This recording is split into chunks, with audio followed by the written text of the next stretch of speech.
Christian akuzwe, mbanje kugushimira wowe wakoze subscribe, nawe utarayikora gerageza uko ufunguye channel ukareba ni byiza, ariko iyo ukoze subscribe nabyo ubu duteye inkunga ikomeye. Ndagushimira wowe ufunguye uyu munsi utarakurikiye ibiganiro byabanje, ariko bibaye byiza wasubira inyuma nabyo ukabireba, byadushimisha. Ndagushimira weho wabashije kutuyoboza inzira wacamo kugira ngo ubashe kwivuza. Ndagushimira wewe warwaye, ndagushimira wewe wateye intambwe yo kwegera muganga ugafata imiti, ariko kandi ndagushishikariza gukomeza kugenda ukayifata, kandi ugakomeza kwegera muganga akaguha inama aguhaye ugerageze ukore uko akubwiye kose. Ubuzima ni ubwawe, ubuzima nta wundi waba wihima ubaye utabikurikije, ariko ngewe ndagushimye ku bwa roho yawe nabashije gutabara.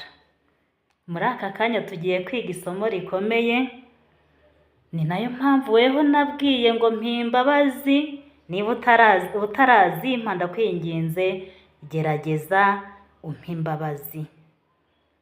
Ku izina ry'Imana Data na Mwana na Roho Mutagatifu, amina. Isengesho ryo kwicuza ibyaha. Nyagasani, ibyaha nakugiriye byose ndabyanze, kuko binteranya nawe bikadutandukanya, rontonze ukandengera iteka, kandi abyangira ko byicishije Yesu Kristo umwana wawe ukunda. Dawe ubinkize, sinshaka kubisubira, ndashaka kuba uwawe. Amina. Ngwino Roho Mutagatifu, usanganye imitima y'abakwemera bagukunda, wohereze Roho wawe byose bishya, n'isi izabone guhinduka. Dusabe. Mana myesha kwemera Roho Mutagatifu, turagusaba kubwirizwa nawe, gukunda ibitunganye no kunogerwa nawe iteka, ku bwa Yesu Kristo umwami wacu. Amina. Ku izina ry'Imana Data na Mwana na Roho Mutagatifu. Amina. Isomo rero nakubwiraga mugenzi wanjye, isomo nakubwiraga tugiye kwiga uyu munsi inshuti yanjye, utatanze imbabazi rwose ntabwo byaba ari byo. Niyo mpamvu nakubwiye ngo aho nshobora kuba narakubangamiye umbabarire. Numbabarira bizatuma ubabarira mugenzi wawe wahuye n'ikibazo cy'uburwayi bwo mu mutwe. Uyu munsi tugiye kureba ukuntu ushobora kwirinda uburwayi bwo mu mutwe.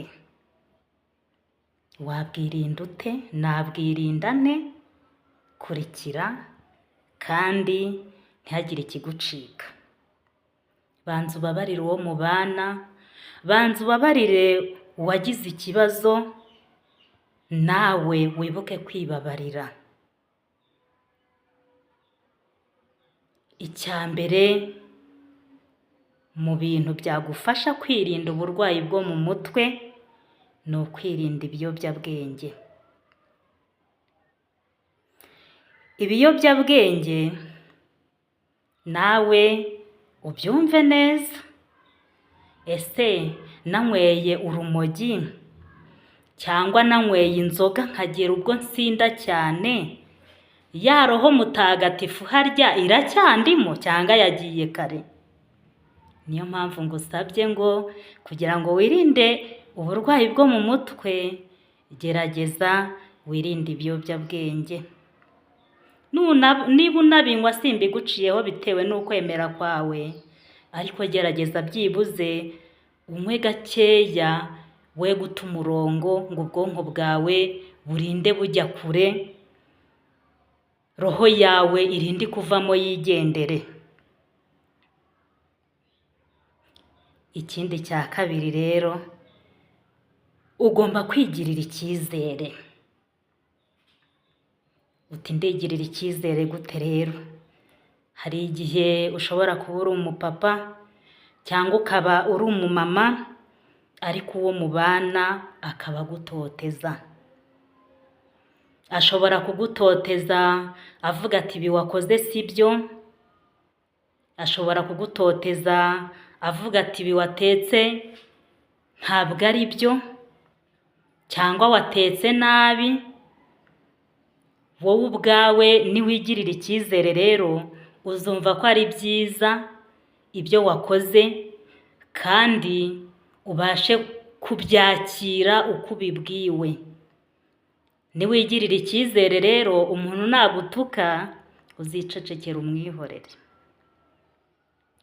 Umuntu nakuvuga amagambo uzicecekera umwihorere, ariko nugera hirya upfukame, wisuzume, usenga Imana yawe, uyisabe imbabazi, nurangiza na wa wundi umusabire, kuko ashobora kuba yabikoze kubw'uburwayi afite. Niyo mpamvu nakubwiye ngo tanga imbabazi. Ikindi, ugomba kubana n'abandi neza mu kazi. Igihe uri mu kazi kawe ugashyamirana n'abo mukorana, bashobora kukuvuga amagambo atari meza, bikaba byanagera mu rugo rwawe bikaruhungabanya. Kubyakira weho ubwawe bikanga, ari naho hahandi wumva abantu babigoragoza neza ngo yagize ikibazo cya depression, cyangwa se undi akagira uko abyumva akavuga ati afite ihungabana, ariko ari depression, ari uguhungabana. Ibyo byose ni ikibazo cy'uburwayi bwo mu mutwe. Kristo Yezu akuzwe. Ugomba nanone gufata umwanya w'ikiruhuko gihagije. Wakumva utamerewe neza, aho kugira ngo wishore mu biyobyabwenge ngo ugiye gushaka amahoro, fata umwanya uryame, uruhuke, uraza koroherwa niwicura.